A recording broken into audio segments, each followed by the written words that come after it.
E aí pessoal, tudo bom com vocês? Guilherme Augusto aqui falando. Hoje vamos continuar nossa série de vídeos sobre fisiologia renal, continuando a parte de filtração glomerular, certo?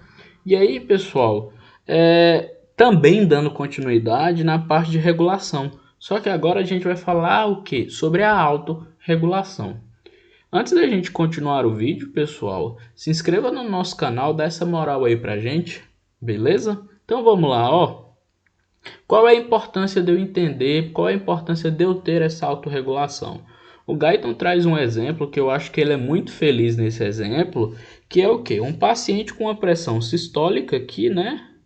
De, suponhamos, 100 milímetros de mercúrio, beleza? Nessa situação, com essa pressão sistólica nesse nível, pessoal, ele fala pra gente que esse paciente vai ter uma filtração glomerular de 180 litros dia, o que é basicamente o normal, tá bom? E aí ele fala também que ele vai ter uma reabsorção, ó, ele consegue reabsorver 178,5 litros no dia. Se a gente fizer essa continha, né, 180 menos 178, a gente chega no valor de excreção, que é de 1,5 litros dia, pessoal. Isso é o que uma pessoa normalmente produz de urina, né? Então isso é o normal. Mas aí o que que acontece se eu vou lá e ó, aumento, né, essa pressão arterial desse paciente em 25%. Agora a pressão sistólica dele, que antes era 100, agora está 125. Opa! E eu vou aumentar essa pressão sem regulação nenhuma, tá, pessoal? Eu não tenho nenhuma atividade regulatória. Só para vocês entenderem qual é a importância dela existir. Se eu aumento essa pressão sistólica em 25%, eu vou também aumentar quem? A minha filtração glomerular. Enquanto, Guilherme, em 25% também, pessoal. E aí eu vou lá e aumento ela e ela vai para casa de 225 litros dias. Como eu falei, a gente não tem nenhum mecanismo regulatório no nosso exemplo. Então, ó, a nossa reabsorção aqui, ó, de 178,5 litros dias vai se manter constante. Então, ó, eu aumentei a minha filtração, mas não mexi na reabsorção. Logo, eu vou ter de excreção um volume urinário muito maior, de 46,5 litros. Então, pessoal, esse volume urinário aqui é um volume compatível com a vida, né? O paciente não evolui muito bem dessa forma. E aí, por esses motivos que a gente tem a autorregulação. A gente tem uma autorregulação da filtração glomerular, no intuito de não deixar essa filtração glomerular aumentar tanto nas questões que a gente vê aumento de pressão. E além disso, a gente tem uma regulação nessa reabsorção, que por enquanto não vamos comentar. Vamos comentar sobre a regulação da reabsorção mais para frente em outros vídeos. Beleza? Gosto muito desse gráfico aqui, ó, pessoal, do Guyton. Ele mostra muito bem essa questão, ó, da minha variação da pressão arterial com a minha taxa de filtração glomerular que anda junto, né, com o meu fluxo sanguíneo renal. Por exemplo, aqui, ó, tá vendo que essa região do gráfico, ela é mais o que? Mais horizontal, né? A gente vê que ela se mantém mais constante, né? A taxa mais constante aqui em 120 e o fluxo mais constante perto de 1200, né? 1100 mais ou menos. A gente observa que puxando, né, extrapolando essa parte mais constante até que assim, pessoal, a gente observa que quando eu tenho uma variação de pressão, né, de 50 milímetros de mercúrio até mais ou menos aqui 140, tal, tudo bem que não está muito bem reta, né, a nossa linha, né, mas a gente observa que tem uma grande faixa de variação de pressão, mas o fluxo sanguíneo e a taxa de filtração glomerular se mantém constante. Ah, Guilherme, por que que não regula para os outros lados também? Não, pessoal, não é milagreiro, né? Se eu tenho esse paciente aqui, ó, com a pressão tão baixa, numa hipotensão, eu vou ter uma hipoperfusão renal. Vou baixar a taxa de filtração glomerular. Da mesma forma, se eu tenho esse paciente hipertenso aqui, ó, com taxas muito altas, a gente vê aqui, ó, que eu tenho a tendência de aumentar o fluxo renal e aumentar a taxa de filtração glomerular. eu vejo aqui, ó, que aqui é a saída de urina, ó, eu observo que aqui está bem alto o meu volume urinário. A gente fala muito dessa questão aqui, ó, chamando de natriurese pressórica, que é quando eu tenho uns picos hipertensivos muito grandes, né? Eu vou ter uma diurese associado com uma saída de sódio. E aí, por esse motivo, né, a gente chama ela de natriurese, né, a saída de sódio, e pressórica, que é devido ao aumento dessa pressão arterial. Em outros momentos, vamos comentar um pouco mais sobre ela, tá bom? Então, pessoal, como é que funciona essa autorregulação? Primeiramente, a gente tem que ter noção aqui, ó, do aparelho justaglomerular. O aparelho justaglomerular, ele que é responsável principalmente por fazer essa autorregulação da filtração glomerular. A anatomia dele é bem simples. Aqui, ó, a primeira parte a gente vê essa parte redondinha aqui, ó, é o meu túbulo distal. O meu túbulo distal, uma porção dele é constituída de células especiais. É constituída de umas células que você, na microscopia, você observa uma maior quantidade de complexo de Golgi, que produzem substâncias para serem secretadas. E aí, ó, essa mácula densa, né, essa região do túbulo, a gente chama ela de mácula densa. E ela vai se encontrar justamente aqui, ó, entre a arteríola eferente e a arteríola aferente. Isso é importante, pessoal, ela está aqui no meio, a sua posição anatômica ser desta forma, que ela propicia o quê? O feedback arteriolar eferente e o feedback arteriolar aferente. E como que isso funciona, pessoal? A mácula densa, pessoal, a gente costuma falar que ela é bem sensível ao quê? Ela é sensível às variações de NaCl. Quando eu tenho variações de NaCl, ou seja, se eu tenho muito NaCl passando no túbulo distal, eu vou ter uma ação. Se eu tenho pouco NaCl, pouco cloreto de sódio passando nesse túbulo distal, eu vou ter uma outra ação diferente. Ah, Guilherme, como assim? O rim entende que quando eu tenho um excesso de NaCl, pessoal, esse rim ele está com uma perfusão bacana. Então, ó, ele tá com a perfusão, ó, virando artista, tá com a perfusão legal. Ah, Guilherme, o que aí você desenhou? Um joinha, tá bom? E aí, pessoal, quando eu tenho pouco NaCl passando aqui, ó, no meu túbulo distal, né, na minha mácula densa, o rim vai entender, né, o aparelho justaglomerular vai entender que eu tô o quê? Ruim de perfusão, ó. Isso aqui é uma negativa. Nossa, ficou muito ruim, né? Então esse aqui é um que ele está bem de perfusão e aqui que ele está ruim de perfusão. Tranquilo, pessoal? Então quem vai definir isso, ó, é a quantidade de NaCl que passa nessa mácula densa. E aí, ó, isso é muito legal porque eu tenho esse esquema aqui, ó, que o Guyton traz pra gente, eu acho ele fantástico. Por exemplo, quando eu tenho uma baixa de pressão arterial, pessoal, meu paciente está hipotenso, logo eu vou diminuir a minha pressão hidrostática glomerular. Diminuindo a minha pressão hidrostática glomerular, a gente fala que a gente diminui a minha pressão transglomerular, beleza? Que é a resultante, né, daquelas somas de pressões que a gente tem no glomérulo. Aí, ó, quando eu tenho uma diminuição dela, eu também tenho uma diminuição da filtração glomerular. Logo, pessoal, quando eu tenho uma diminuição da filtração glomerular, existem teorias que com essa diminuição, o meu ultrafiltrado ele vai passar mais lentamente pelo túbulo proximal, pela alça de Henle, e aí, ó, com ele passar mais lentamente, eu vou aumentar a minha reabsorção de NaCl, certo?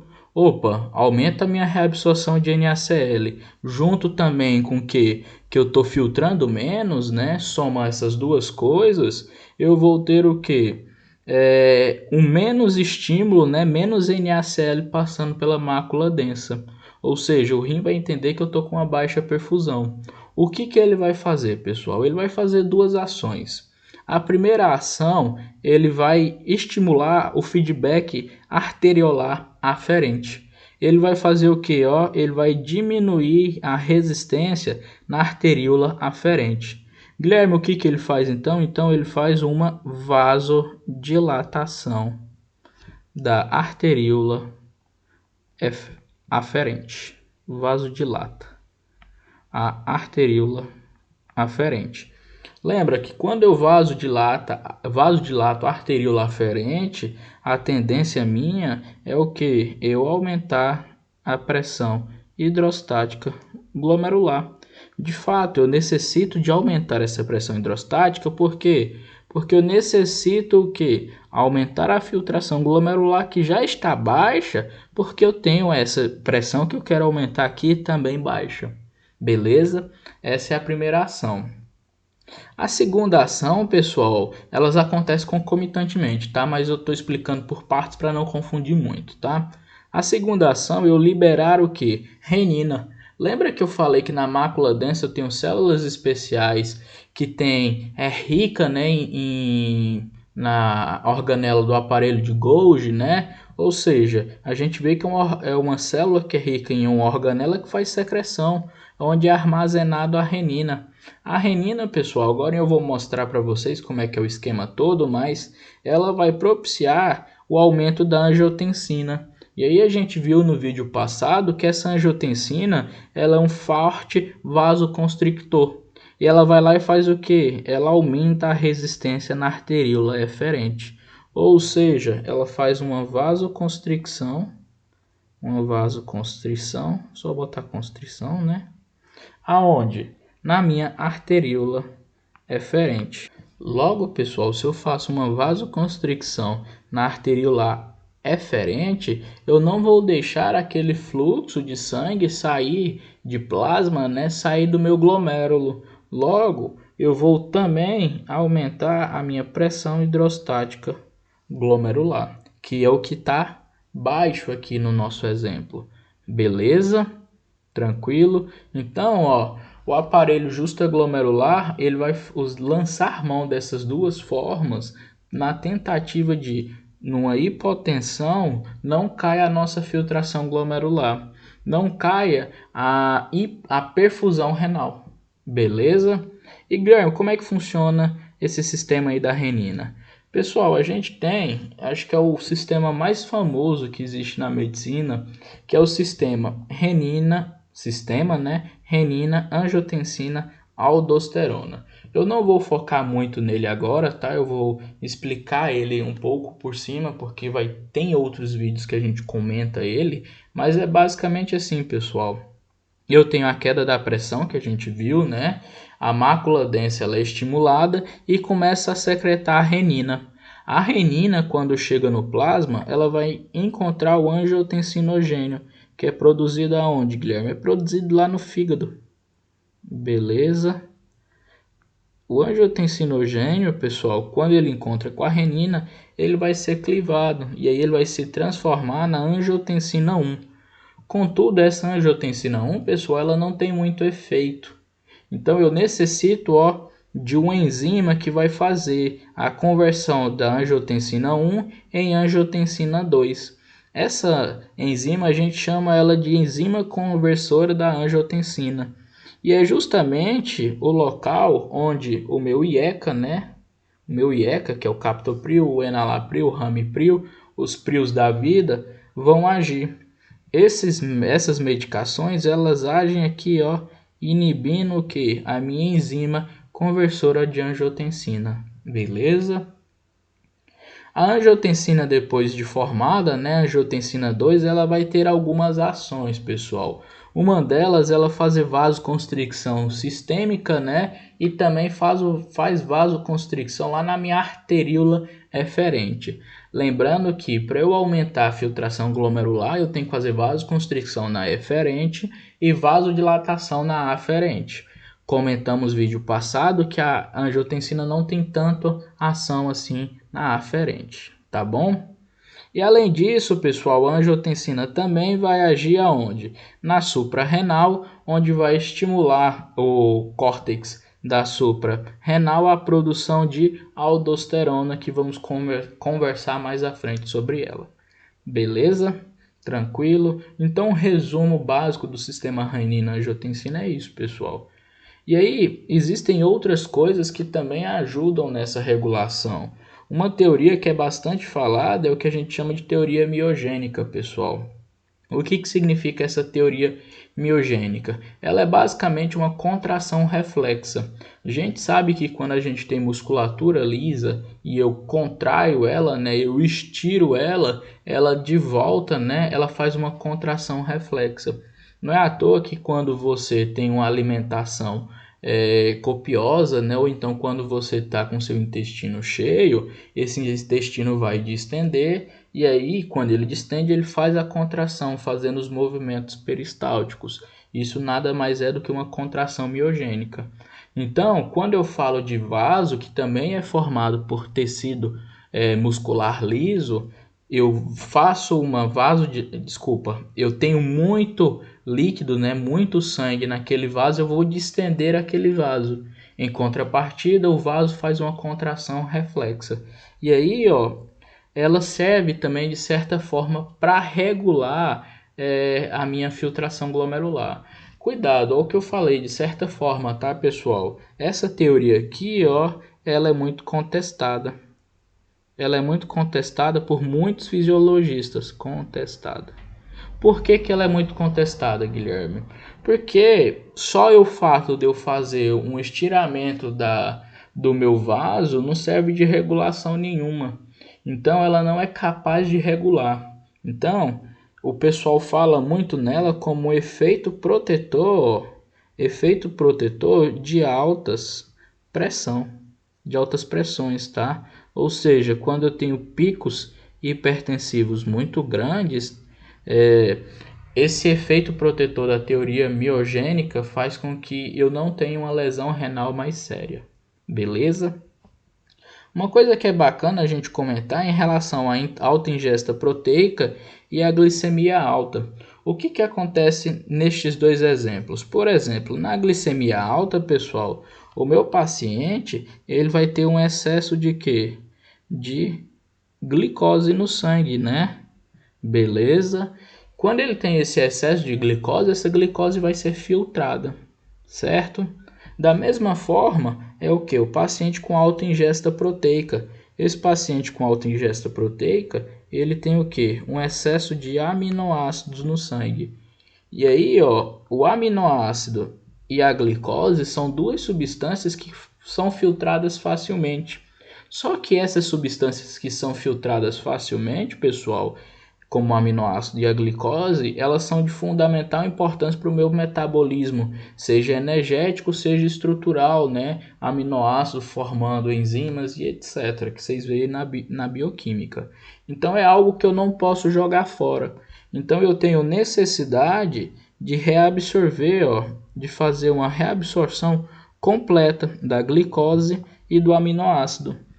Contudo, pessoal, essa reabsorção de aminoácido e glicose, elas são feitas por meio de um transporte ativo secundário, que é o cotransporte com o sódio. Então, ó, ao mesmo tempo que eu reabsorvo a minha glicose, pessoal, eu vou reabsorver sódio.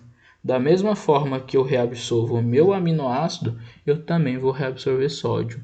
Eu reabsorvendo sódio, o que vai acontecer? Vai chegar menos sódio, menos cloreto de sódio na mácula densa. Então, acontece que o rim vai entender que eu estou tendo uma hipoperfusão renal.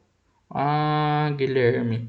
Então, o rim entende que eu tenho uma hipoperfusão renal porque eu reabsorvi sódio junto com glicose e aminoácido. Isso.